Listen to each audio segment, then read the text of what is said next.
सीमा 5वीं कक्षा में पढ़ती थी। पढ़ने लिखने में बहुत कमज़ोर थी।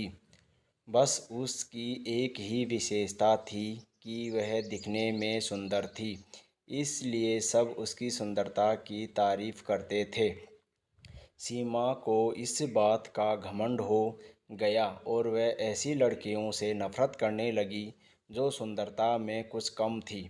उसे सबसे अधिक वंदना से नफ़रत थी, क्योंकि उसका रंग कुछ काला था। वह हमेशा उसे काली बिल्ली कहकर चिढ़ाती थी, लेकिन वंदना का स्वभाव इतना अच्छा था कि वह उसे कभी कुछ न कहती। वंदना बड़ी भोली भाली लड़की थी, पढ़ने लिखने में बड़ी होशियार थी। सभी अध्यापिकाएं उसे बहुत प्यार करती थी।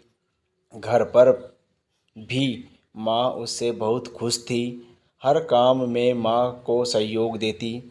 सभी काम वह मन लगाकर करती थी। वह बड़ी बड़ी सफाई पसंद थी, इसलिए हमेशा साफ सुथरी भी रहती थी। सीमा सारे दिन घर के बाहर खेलती रहती। अर्धा अर्धवार्षिक परीक्षा निकट आ गई, लेकिन उसे तो किसी बात की चिंता नहीं थी। एक दिन सीमा सवेरे अपने घर के बाहर निकली। उसके पापा नई गेंद लाए थे, इसलिए वह बहुत खुश थी। वह सीधी अपनी एक सहेली दिव्या के घर गई। दिव्या उस समय अपने घर की सफाई करने में मदद कर रही थी। सीमा को देखते ही वह बोली, आओ सीमा। दिव्या, चलो बाहर खेलने के लिए चलते हैं। नहीं सीमा, मुझे तो अभी बहुत काम करना है। फिर सवेरे सवेरे पढ़ने का समय होता है, मैं शाम को खेलूंगी। यह सुनकर सीमा ने मन ही मन कहा, बड़ी आई काम करने वाली, और मुंह फुलाकर चली गई। इसके बाद वह अपनी दूसरी सहेली रीता के यहाँ गई और नई गेंद दिखाते हुए बोली, रीता, क्या तुम मेरे साथ चलेगी? नहीं, मैं तुम्हारे साथ अभी नहीं जा सकती। मुझे अभी पढ़ाई करनी है, घर का काम करना है। यह सुनकर वह चुपचाप बिना कुछ कहे गुस्से से बाहर चली गई। इसके बाद वह अपनी कई सहेलियों के घर गई, पर सभी पढ़ाई कर रही थी। किसी को खेलने की फुर्सत नहीं थी। सीमा सोचने लगी, इन सब को क्या हो गया है? इन्हें तो बस घर का काम करना और पुस्तकें पढ़ना ही पसंद है। फिर कुछ सोचकर सीमा अपनी प्रिय सहेली नीता के घर गई, लेकिन वह भी उस समय पढ़ाई कर रही थी। सीमा ने उसकी पुस्तक बंद करते हुए कहा, क्या हरदम तोते की तरह पुस्तकें रटती रहती हो? चलो बाहर खेलने चलते हैं। सीमा, वार्षिक परीक्षा निकट है, मुझे पढ़ाई करनी है, इसलिए मैं तुम्हारे साथ खेलने नहीं चल सकती। तुम भी अपने घर जाकर पढ़ाई करो, वरना इस बार भी फेल हो जाओगी। सीमा उदास मन से लौटने लगी। तभी उसे नीता की आवाज़ सुनाई दी।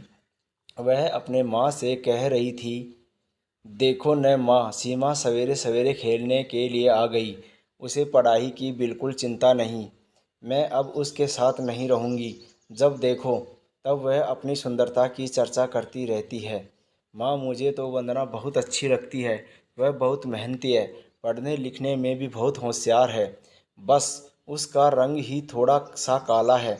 यह सीमा तो उस बेचारी को काली बिल्ली कहकर चिढ़ाती रहती है। यह सुनकर उसकी माँ बोली, नीता, सुंदरता रंग से नहीं गुणों से आती है। अच्छे गुण ही वंदना की सुंदरता है। सीमा इसके आगे कुछ न सुन सकी। वह चुपचाप अपने घर की ओर जा रही थी, लेकिन तभी रास्ते में केले के छिलके पर उसका पैर पड़ गया। वह फिसल गई। वंदना अपने घर के बाहर खड़ी थी। उसने सीमा को गिरते देखा तो तुरंत दोनों हाथ पकड़कर उसे बड़े प्यार से उठाया। यह देखकर सीमा की आंखें भर आई। वह मन ही मन सोच रही थी कि वह वंदना से कितनी नफरत करती है, लेकिन वंदना के मन में उसके लिए कितना प्यार है। वह बोली, वंदना, तुम सबसे सुंदर हो और मैं काली बिल्ली हूँ। मैंने तुम्हारे काफ़ी तंग किया है, बहुत चिढ़ाया है, मुझे माफ़ कर दो। अरे भला सहेली से माफ़ी मांगी जाती है? सचमुच सीमा ने अपनी सुंदरता का घमंड करना और वंदना को चिढ़ाना छोड़ दिया। इस कहानी से हमें सीख मिलती है कि सुंदरता रंग से नहीं गुणों से आती है।